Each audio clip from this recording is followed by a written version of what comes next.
আজই ডাউনলোড করুন আর এনজয় করুন আপনার পছন্দের শো। একটু যদি ভালোবাসতেন ঋষিবাবুকে তাহলে সব দায়টা ওনার উপর চাপাতে পারতেন না। আপন সেজে এই পরিবারের মানুষগুলোকে জাস্ট ইউজ করে গেছেন, পেছন থেকে ছোবল মেরেছেন। তাদেরকে শাস্তি দেওয়া উচিত ছিল না বলছো? নিশা, ফোনটা তোল। নিশা, নিশা ফোনটা তোল। কি করছিস তুই?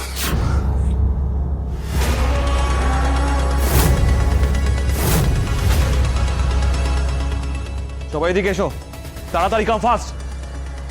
এদিকে এসো। মনে হচ্ছে এই বাড়িটাই, বুঝতে পেরেছো? চলো।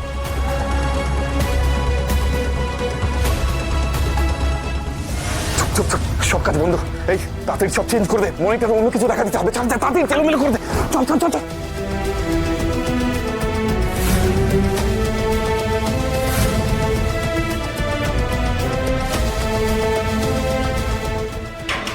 কেউ আছেন? এক্সকিউজ মি, হ্যাঁ বলুন। এখানে কোনো কল সেন্টার চলে? না স্যার, এটা তো আমাদের বাড়ি। রাজশ্রী জৈন নামে কাউকে চেনেন? এই নাম্বারটা ওনার নাম্বার। না স্যার, এই নাম্বারটা তো চিনি না। বাট এই নাম্বারটা থেকে কলটা এসেছিল, আর এই নাম্বারটা রাজশ্রী জৈনের নামেই আছে। এই শোন শোন শোন, তুই লাইট অফ কর। যা যা যা যা, ফোনগুলো সব অফ অফ এখন অফ কর, লাইট অফ কর। এনিওয়ে, এই নামে এই এলাকায় কেউ থাকে আপনি চেনেন কি?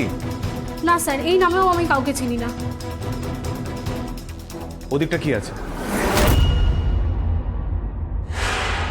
এটা তো জাস্ট একটা দেওয়াল, এদের বাড়ির আউট হাউস। আর আমরা তো এখানেই ভাড়া থাকি, এখানে আর কেউ থাকে না।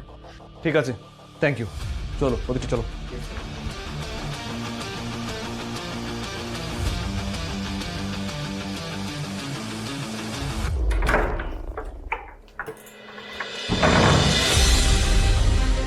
এসো এসো এসো এসো এসো। এক সেকেন্ড।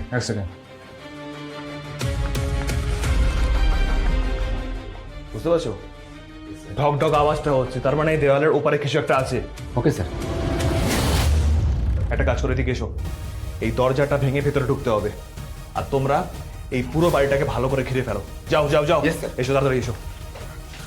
1 2 3। বাইরে গলিটা সোজা ধর, আর ডান দিকে রাস্তাটা নে। যা পালিয়ে যা। এই যা দিকে যা। ইডিয়ট, যা।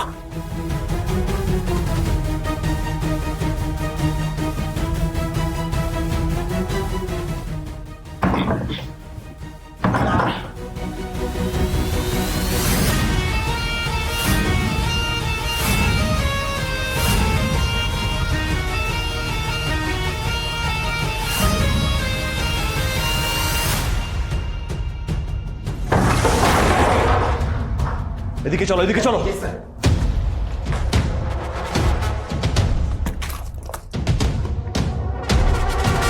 Damn it. স্যার, কেউ নেই তো? ছিল, এখানেই ছিল। পেছনের গেট দিয়ে পালিয়েছে, ছিল এখানে।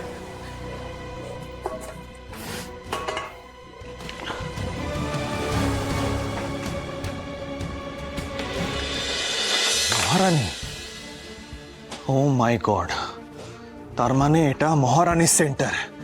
এদিকে এসো। মহারানী এখানে স্ক্যামিং চালাতো। এখানে যা যা পাবে প্রত্যেকটা জিনিস সিজ করো, বাজেয়াপ্ত করো, বুঝতে পেরেছো? Yes sir. স্যার, কিন্তু পেছনে কম্পিউটারগুলো অন হচ্ছে না স্যার।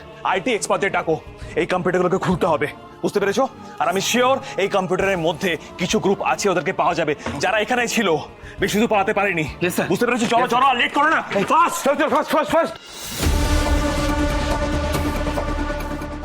চলো চলো, এই চলো, ছোট ধরো ধরতে হবে। সব কটাকে ধরো, কাউকে ছাড়বে না। এই পুরো বাড়িটা জুড়ে স্ক্যাম হচ্ছিল, আর আমি আসার আগে এই সিস্টেমটা ড্যামেজ করার ফরম্যাটও রেডি করে ফেললো। আর এই মহারানীটাকে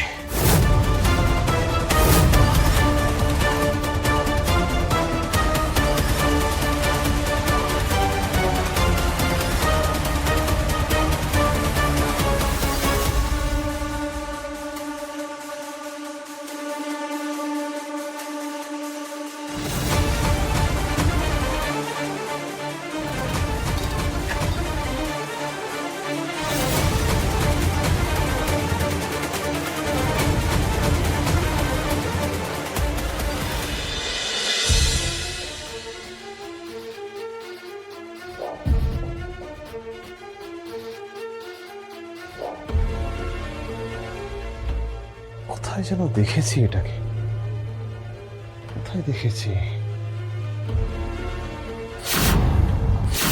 কে পড়েছিল, কে পড়েছিল?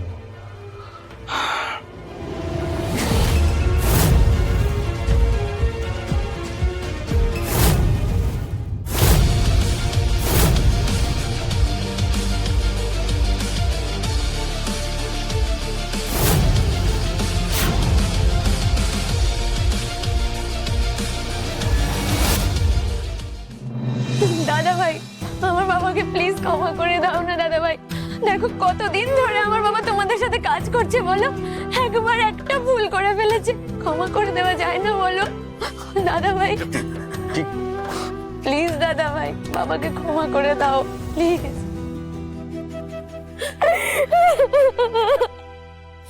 প্লিজ এই শেষবারের মতো মাসিমণির একটা হপ্তার রাত মেশোকে ক্ষমা করে দে ঋষি। একটা মানুষ এতদিন সার্ভিস দেওয়ার পর যদি একটা ভুল করেও থাকে, তাকে কি ক্ষমা করে দেওয়া যায় না ঋষি, বল না? আর তোকে তো এত ভালোবাসে, প্লিজ ঋষি।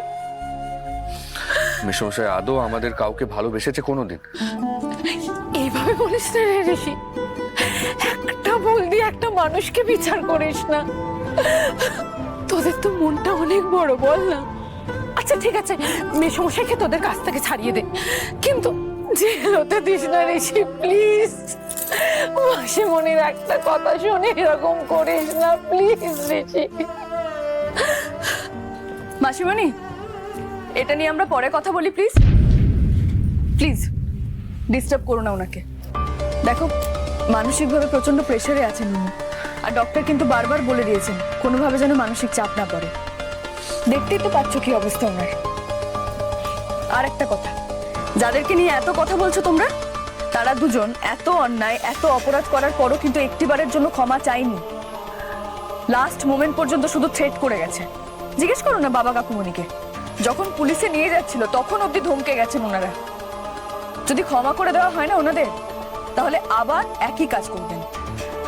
একটু যদি ভালোবাসতেন ঋষিবাবুকে, তাহলে সব দায়টা ওনার উপর চাপাতে পারতেন না। আপন সেজে এই পরিবারের মানুষগুলোকে জাস্ট ইউজ করে গেছেন, পেছন থেকে ছবল মেরেছেন। তাদেরকে শাস্তি দেওয়া উচিত ছিল না বলছো?